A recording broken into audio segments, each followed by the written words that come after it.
make sure that the height of the prosthesis, his last one was working great, so we're going to mimic that height. And so what we're doing is we're measuring from the floor with his shoe on to that mid patella tendon area. So if you look, he's right at 20 3/4 is kind of what we're shooting for. And so I don't forget, I like to go through and write it down. So when we put everything together, we'll have the right height. All right, so now we know our height and we need to start attaching the socket, which is what we made, to the foot. And there's a bunch of pieces in between to kind of hold it together.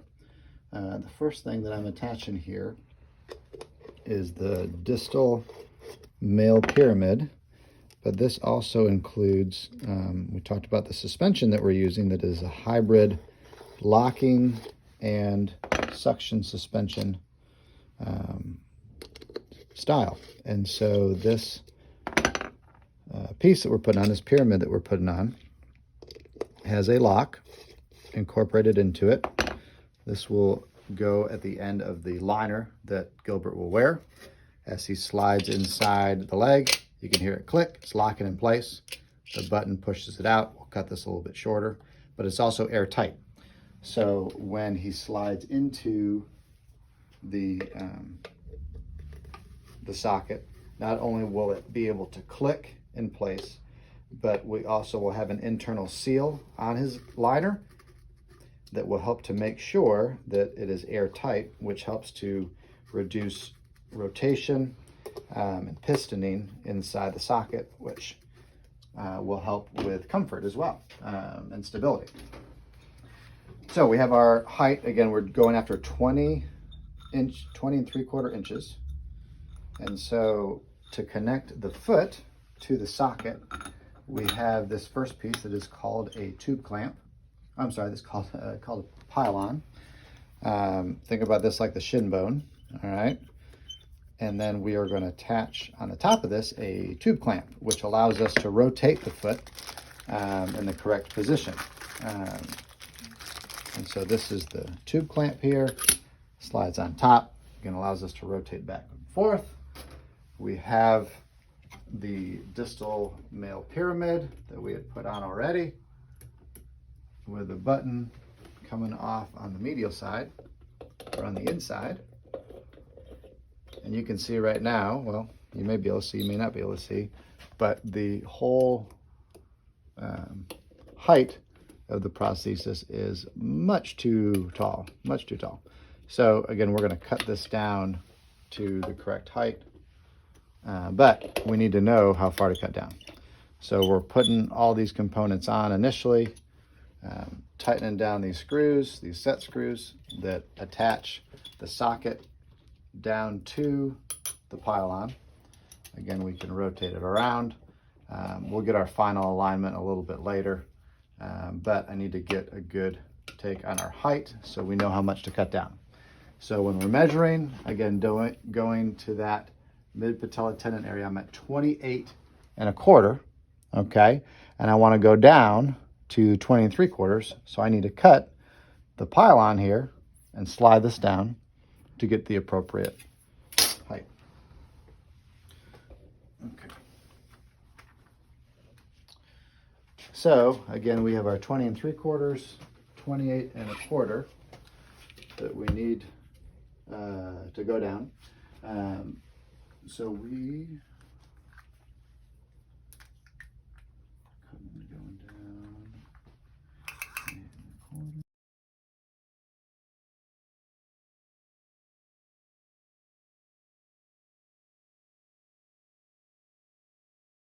Our cut mark that we're going to do, we're going to use a pipe cutter.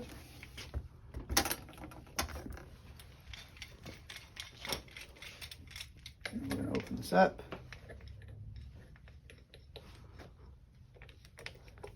Put it at the appropriate height, and then we are spinning this around because we want to cut this straight, and then we'll have to buff it and smooth it up a little bit so we can slide the tube clamp back on.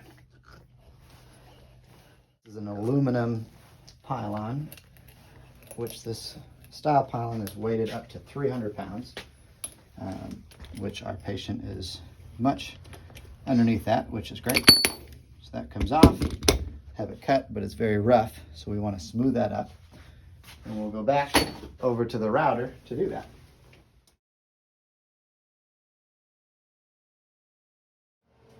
So now it's not as rough, nice and smooth. Come back, slide it right back on. Now we'll look at our height again and see we are shooting for 20 3/4, which that's right where we are, which is great.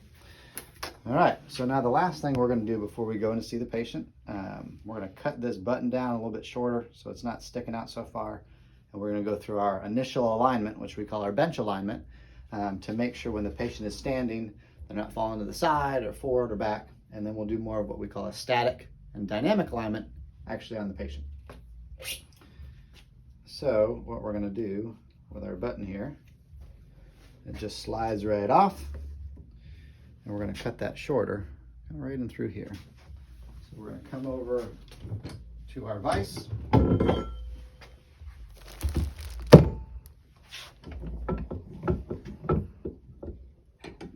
I'm going to grab a hacksaw.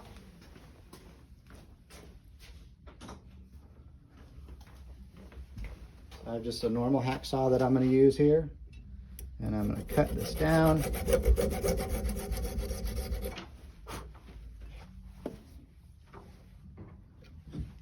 And then I'm going to smooth it up and then put it right back on. I'm going to hold that down, keep it from spinning. I'm going to put a little bit of Loctite on the threads there to keep this from sliding out. Now the button, and now it's not sticking out so far. I'm going to slide it back on. Okay. Now on it, first thing I'm going to do, we already got our height. Now I'm going to establish what we call our toe out. How I do that, I'm actually going to put this down on the ground. And when I'm looking down from it, so if you come over here and look straight down. So that's his patella, okay? And this is his line of progression, all right? We want the toe to be slightly turned out. This is where we're just starting with our bench alignment, slightly turned out in that line of progression. So I'm gonna make sure that's nice and square. That looks good. And then I'm tightening, there's 2 screws back here on our tube clamp that I'm going to tighten down to keep this from rotating around. The next thing I'm doing is I'm looking at my sagittal, all right, and my coronal alignment. There's lots of ways we can do it. Sometimes we use a laser level, but I don't want to turn the lights off so you can see pretty well. Another easy way is I can take right down the center of the socket. I can take and hang down, this is for like a plumb bob, and I want to make sure that I'm bisecting the socket is where I kind of want to start, all right? If I come over here on the medial side, I can also do this laterally. Doesn't matter too much. I want to see when I bisect the socket, where that alignment line or that line of progression is coming, and that alignment line is coming right down the anterior aspect of my pylon, which for this foot is right where we want it to be. So there's not a lot of changes that we need to make. The other thing that we're looking at is what's called our flexion angle. We are seeing with the socket, all right, if I'm to bring this up, how much amount of flexion I have. If the socket is completely straight, we're at 0.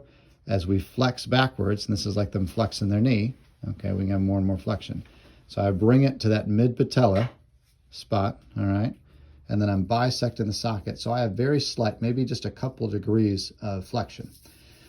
He has full range of motion at his knee. He does not have a contracture. So that's a good starting spot. Usually you're gonna have your socket slightly flexed. If you flex it too much, you can start to get some pressures. If you have it extended too much, you can get some pressures. So again, this is just our initial bench alignment. We're gonna put it on the patient, stand up, kind of see what he's feeling, and we can make some more adjustments. Now our locking pin that we've gone ahead and put at the distal end of the liner the patient's gonna wear. Put some Loctite on there so it's not coming off, and torque it down just a little bit. Again, it has that pin, so as we slide in, you can hear there's some clicks, click, click, click. And now it's on, all right? but we also have that dual suspension. So we can take this sealing sleeve, and again, normally this will be on the patient. We have different sizes of this that will push it out a little bit more, but as he slides inside the socket, the seal will seal on the inside of the socket and expel air through the button, which is also a one-way valve. So again, we have the locking suspension as well as the sealing sleeve, so it's dual suspension. Okay, so we're back in here with Gilbert.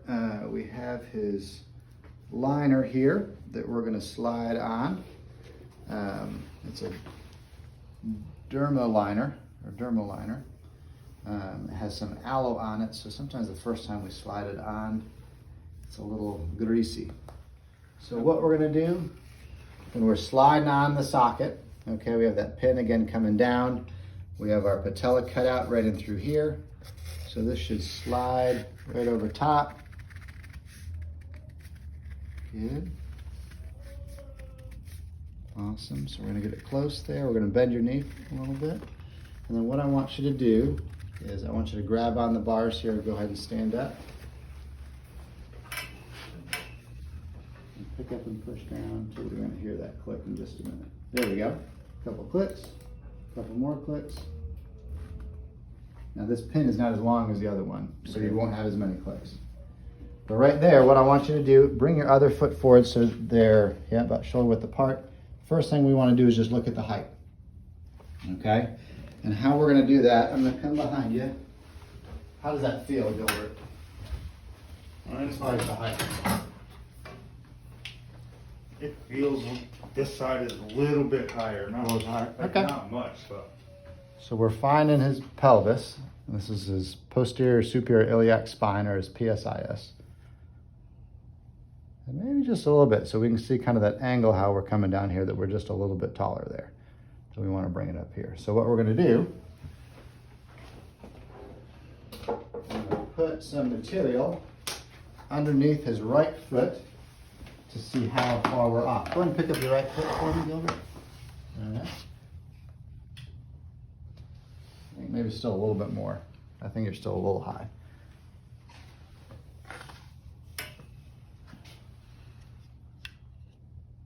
That looks better. How's that feel? See, now it feels like this side is a little bit higher.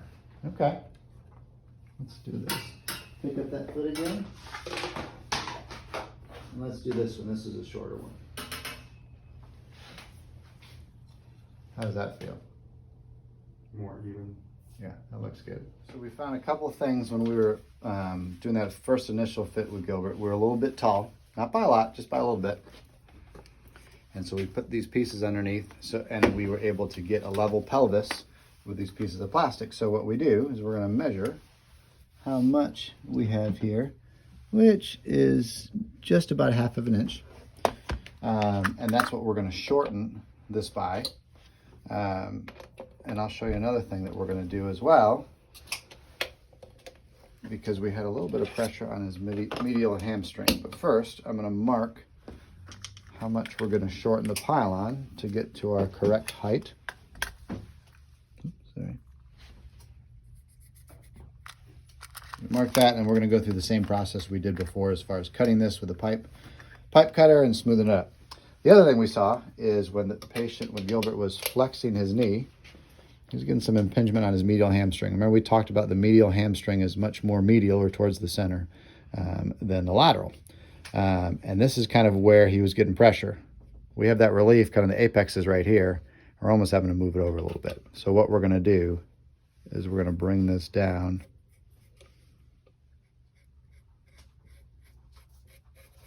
in through here to get more of a relief on that medial hamstring, as well as shorten the pylon. Where's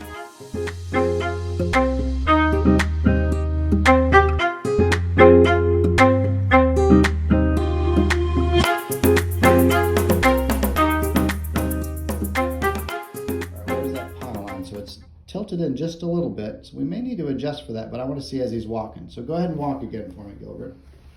Yeah. So as we're walking, we see the pylon goes, and we want it to be straight up and down when all your weight is on the leg. So go ahead and walk towards me again. So we're going outside just a little, not a lot. So I'm going to do a couple of things. One, I'm going to turn your toe out just a little by loosening these two screws. Go ahead and bring that foot towards me. Perfect.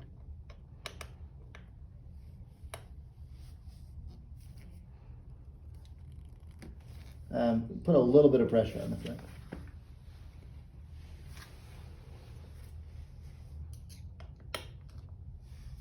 There we go. So I turn the socket in, which is turning the foot out. So the toe out we want to be right on, and that'll help to keep the patient from kind of rolling to the outside. Let's get the shoe a little more secure there too. Okay, go ahead and turn around and walk again for me, Gilbert. So we're watching that pylon to make sure. A little bit to the outside. That feels weirder than my real ankle. That? I mean, my real ankle doesn't feel like it moves like that. Yeah, yeah. But it, I mean, it obviously does. Make another small little change. Because again, it looks like you're rolling to the outside just a little bit. So I'm going to push, kind of move the foot out, which will stabilize that. Walk one more time for me.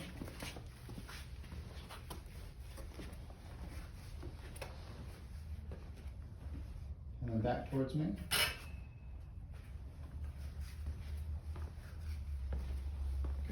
Okay, all right.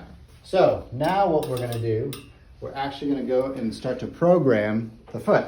Okay. All right. Is there an app I got to download for this? So there is an app for some things that you can adjust for sure. Right now, for what we're doing, no.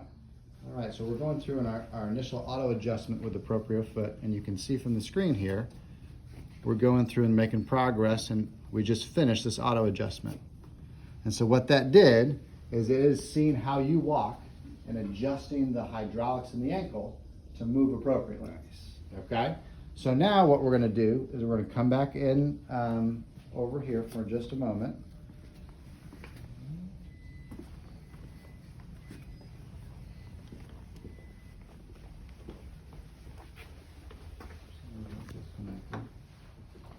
So now, every time you're taking a step, you're having that it's bending, it's moving with you, okay? That ankle is flexing. And what I really want to do is we're going to end up in just a minute, we're going to go outside to walk on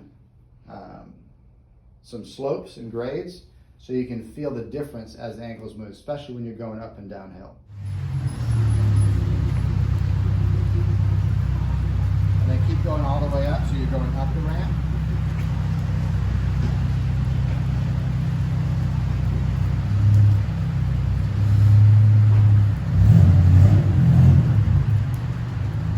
Way better than the other foot. Yeah, and then walk down this way.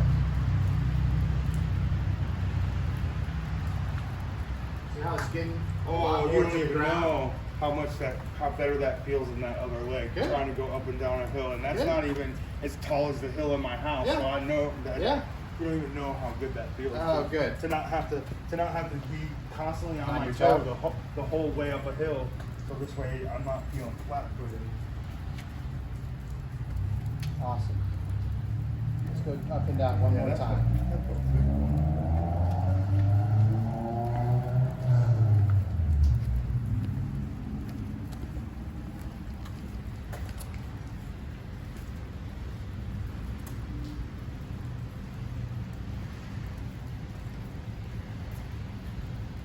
So again, what I love is as you're going up, almost your entire foot, with that slope, almost your entire foot was on the ground the whole time, so you wouldn't have to be on your so toe. much better than that other leg. Awesome. It's locked. When I press this though, see that air that I'm hearing? Yeah. That tells me that it was sealed, which is great. Nice. Again, that's that dual suspension we were talking about. Okay, so say it starts to get loose. Just like you would use socks before, you're gonna use socks now.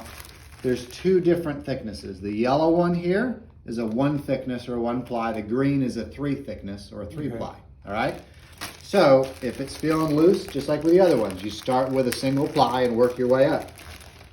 You don't wanna go more than, you know, one ply of increase at a time. Right. But what I would do is I would put this up here, slide this up, and I'm gonna bring the bottom of the sock, I'm gonna butt it up against the seal, the bottom of the seal, all the way around. And then I put the seal back around it. Okay. It kind of holds it in place. And then my sock is up here. That's snugging it up in through here, but it's also pushing the seal out a little bit. Okay. So if this isn't sealing really well, okay? And again, if you can't click in, you know you have too many socks on. Right. So the other thing I'm gonna do is we're gonna cut the liner. We don't need it to be this tall.